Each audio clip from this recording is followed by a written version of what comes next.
Hello, my dear friends. Today, I want to tell you the story of one of the greatest minds in history, a man whose ideas shape the way we think, learn, and understand the world. His name was Aristotle, the father of logical thinking. More than 2,000 years ago, in ancient Greece, this one man built the foundation for science, philosophy, logic, ethics, and education. He was a student of Plato, and later, he became the teacher of Alexander the Great, the most powerful ruler of his time. But beyond these big names, Aristotle was something more. He was a seeker of truth. He believed that every question had an answer, and that answer could be found through reason, observation, and thought. His life was not about wealth or power.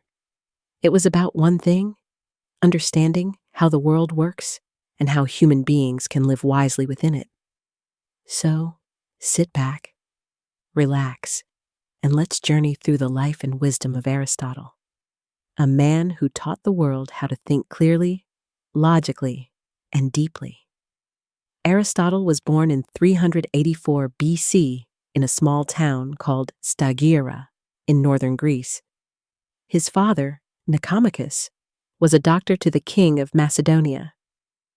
Because of that, young Aristotle grew up around medicine, observation, and knowledge. He was naturally curious. As a boy, he loved to explore nature, to watch the movement of stars, the behavior of animals, and the colors of plants.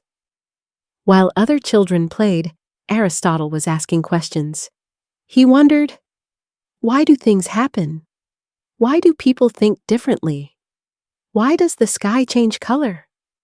What makes a human different from an animal? He didn't accept answers just because someone said so. He wanted proof. He wanted understanding. And that curiosity became the foundation of his life. When he was 17, his father passed away.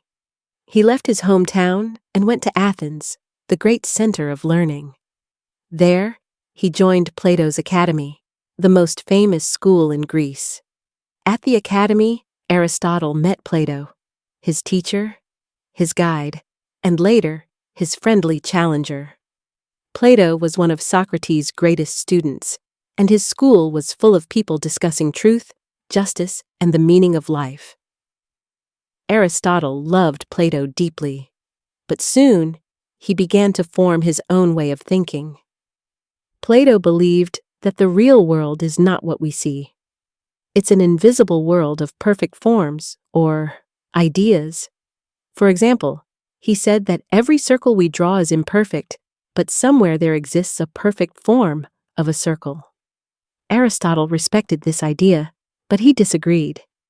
He said, "No, the truth is not in another world. It's right here, in this one." He believed that to understand life, we must observe it carefully.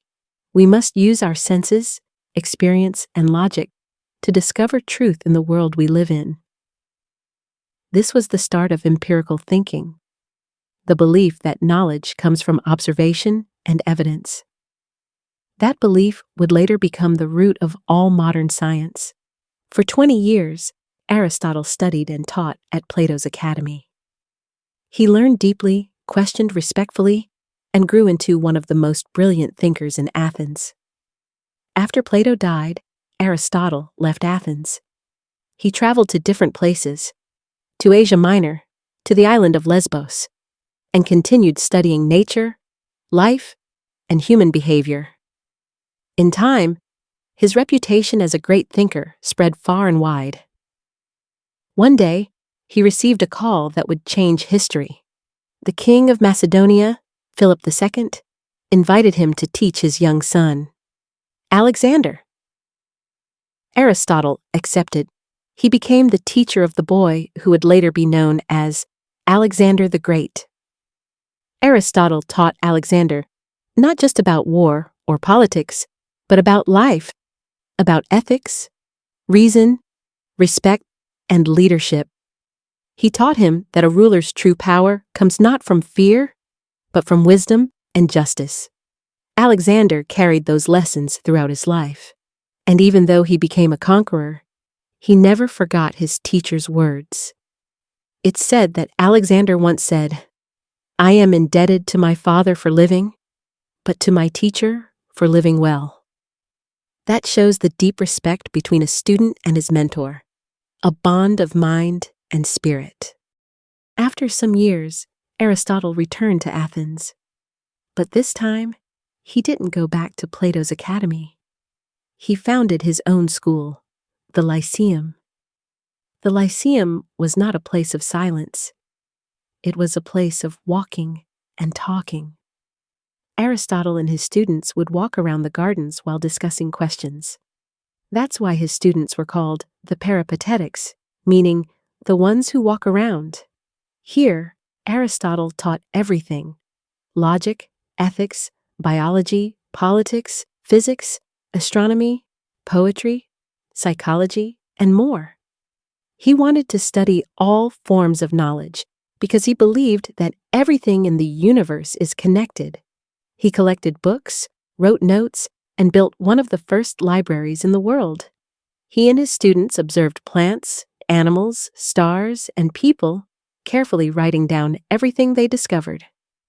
That's how science began, through curiosity, observation, and logic. Aristotle's greatest gift to humanity was logic, the art of correct reasoning.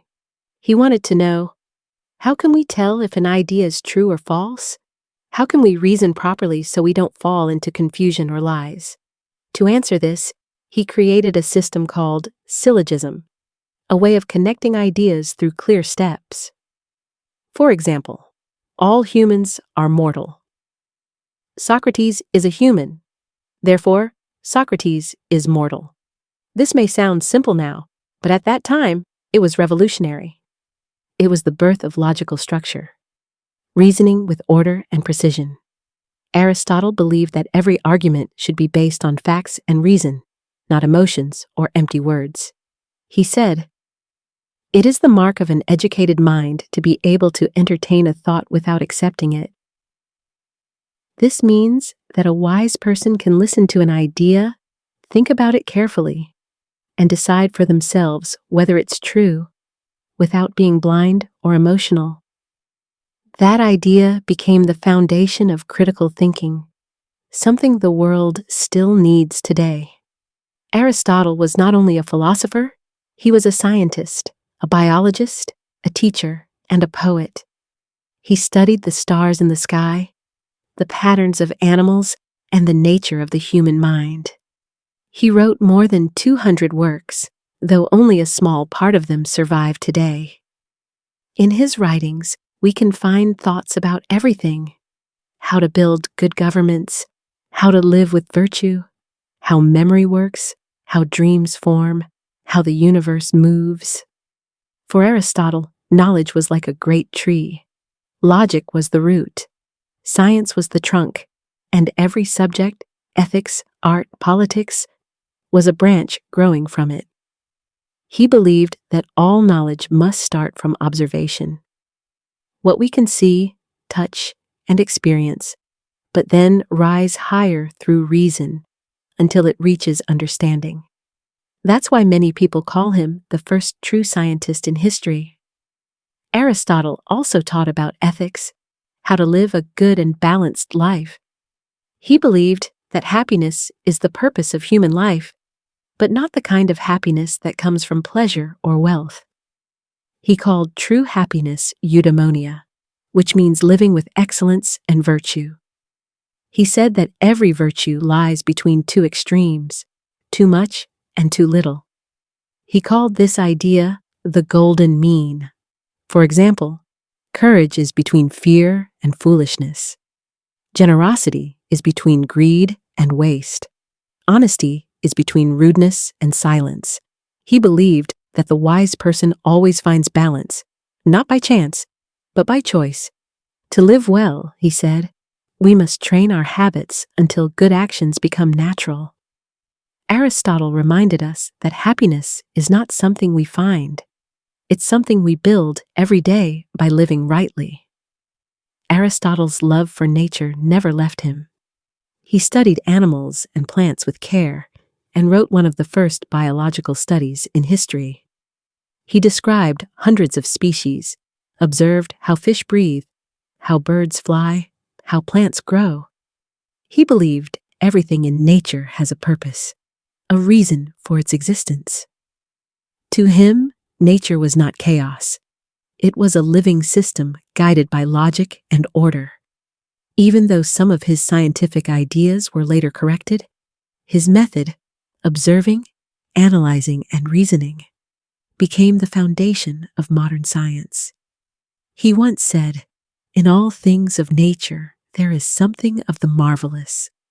That one line shows his heart, a man who saw beauty and meaning in every part of the world. Aristotle also believed that humans are political animals, meaning that we are meant to live in communities. He said, "Man is by nature a social being." To him, politics was not about power. It was about creating harmony, justice, and the common good. He believed that a good society helps people grow into their best selves. He also said that education is the key to building a just world. Without education, people live by emotions. With education, they live by reason. He respected women and believed they had unique roles and intelligence, though limited by the views of his time. Still, his ideas about ethics and citizenship became the seeds of modern democracy and human rights. As Aristotle grew older, he faced challenges. After his student Alexander became king, Athens once again turned against Macedonia. People in Athens began to see Aristotle as an outsider, a man connected to their enemy. He was accused of disrespecting the gods, just like his teacher Socrates had been many years before. Remembering what happened to Socrates, Aristotle quietly left Athens. He said, "I will not allow the Athenians to sin twice against philosophy." He spent his last years in a quiet place called Chalcis, where he continued writing and reflecting. In 322 BC, at the age of 62, Aristotle passed away, peacefully leaving behind not only books and ideas, but a whole way of thinking that still lives today. Aristotle's influence is beyond measure. For more than 2,000 years, his works shaped science, logic, and education. His books were studied in Europe, the Middle East, and Asia. Even great thinkers like Thomas Aquinas, Averroes, and Avicenna built their philosophies upon his ideas. He gave the world structure, a way to think clearly, to analyze, to find order in chaos. His system of logic became the foundation of every modern discipline: mathematics, physics, biology, law, and even computer science today.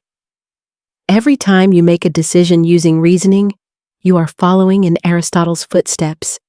He taught humanity not just what to think, but how to think.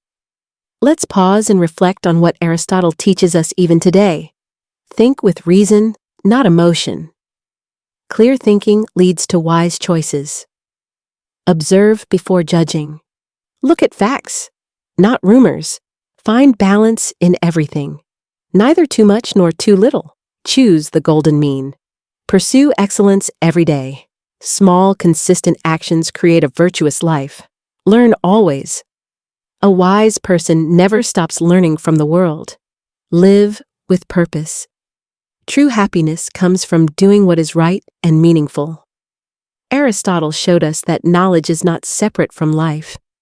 It's the key to living beautifully. Aristotle lived over 20 centuries ago, yet his mind still speaks to us. He asked questions we still ask today. What is truth? What is happiness? How can we live a good life? And even though our world has changed, from stone temples to skyscrapers, from scrolls to computers, his wisdom remains fresh. Because wisdom, like truth, never grows old. He once said, "Educating the mind without educating the heart is no education at all." That line captures his entire philosophy. That real learning is not only about knowledge, but about goodness, compassion, and balance. Aristotle's journey from a curious boy in Stagira to the father of logical thinking is a reminder that every great change in the world begins with a question and the courage to seek its answer. My dear friends, thank you for listening to this story. Aristotle, the father of logical thinking. May it remind you that true wisdom is not about knowing everything, but about learning to think clearly and live rightly. In a world full of noise and confusion, use your reason, your curiosity, and your sense of balance. Just as Aristotle did, think deeply, act wisely, and live kindly. Because logic without kindness is empty, and knowledge without goodness is cold.